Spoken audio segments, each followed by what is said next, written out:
गेल्या काही दिवसात भारतात एक विचित्र प्रकार घडत आहे. लोक गॅस सिलेंडर शोधत आहेत, पण त्याच वेळी लोक इलेक्ट्रिक इंडक्शन देखील वेड्यासारखे खरेदी करत आहेत. ॲमेझॉन, फ्लिपकार्ट, ब्लिंकिट, झेप्टो या सगळ्या साईटवर एकच मेसेज दिसतो, आउट ऑफ स्टॉक.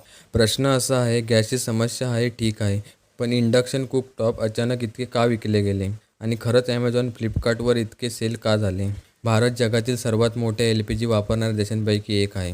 भारत दरवर्षी सुमारे 31 दशलक्ष टन LPG वापरतो. पण महत्त्वाची गोष्ट म्हणजे भारताच्या गरजेपैकी मोठा भाग परदेशातून आयात करावा लागतो. म्हणजेच भारत ऊर्जेसाठी बाहेरील देशांवर अवलंबून आहे. मध्य पूर्वेत सुरू असलेल्या तणावामुळे तेल, गॅस, LNG या पुरवठ्यावर परिणाम झाला. यामुळे भारतात कमर्शियल LPG सप्लाय कमी करण्यात आली. याचा सर्वात जास्त परिणाम झाला हॉटेल, स्ट्रीट फूड विक्रेता. जेव्हा लोकांना वाटलं की गॅस मिळणं कठीण होईल, तेव्हा लोकांनी लगेच पर्याय शोधायला सुरुवात केली आणि सर्वात सोपा पर्याय होता इलेक्ट्रिक इंडक्शन कुकटॉप. कारण LPG लागत नाही, स्वयंपाक पटकन होतो आणि पोर्टेबल आहे. म्हणून काही दिवसातच देशभरात पॅनिक बाईंग सुरू झाली. इथेच सगळ्यात मोठा डेटा समोर आला. ॲमेझॉनच्या अधिकाऱ्याने सांगितले की फक्त 2 दिवसात इंडक्शन कुकटॉपचा सेल 30 पट वाढल्या. म्हणजे सामान्य दिवसाच्या तुलनेत 30 पट जास्त सेल झाली. फ्लिपकार्टने देखील सांगितलं 4-5 दिवसात इंडक्शन कुकटॉपचा सेल 4 पट वाढला. कमर्शियल ॲपवर तर सिच्युएशन अजून ड्रॅमॅटिक होती. ब्लिंकिट आणि इन्स्टामार्टवर सेल जवळपास 25% वाढले आहेत. याचा अर्थ असा की काही दिवसातच लाखो लोकांनी इंडक्शन कुकटॉप खरेदी केला. फक्त ऑनलाईन नाही, ऑफलाईन इलेक्ट्रिक शॉपमध्येही अचानक इंडक्शनची मागणी वाढली. काही दुकानदार सांगतात की जिथे दररोज 30 ते 40 इंडक्शन विकायचे, तिथे आता 150 पर्यंत विक्री होत आहे. बेंगळुरूमध्ये एका दुकानदाराने एका दिवसात 350 इंडक्शन विकले. म्हणजेच हा ट्रेंड संपूर्ण भारतभर दिसत आहे.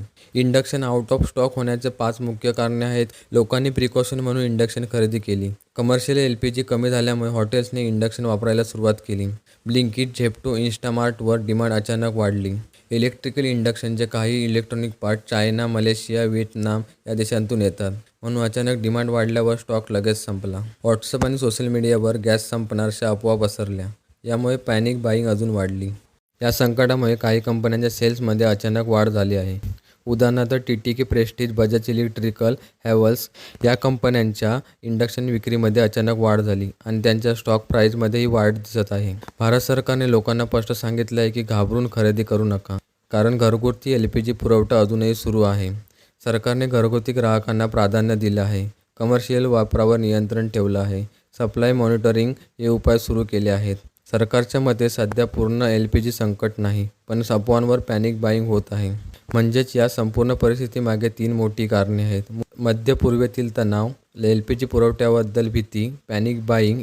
यामुळे ॲमेझॉनवर 30 पट सेल्स वाढला, फ्लिपकार्टवर 4 पट वाढ झाली, दुकाने रिकामी झाली आणि म्हणूनच इंडक्शन अचानक आउट ऑफ स्टॉक झाले. पण तज्ज्ञ सांगतात ही परिस्थिती कायमची नाही. पुरवठा स्थिर झाला की मार्केट पुन्हा नॉर्मल होईल.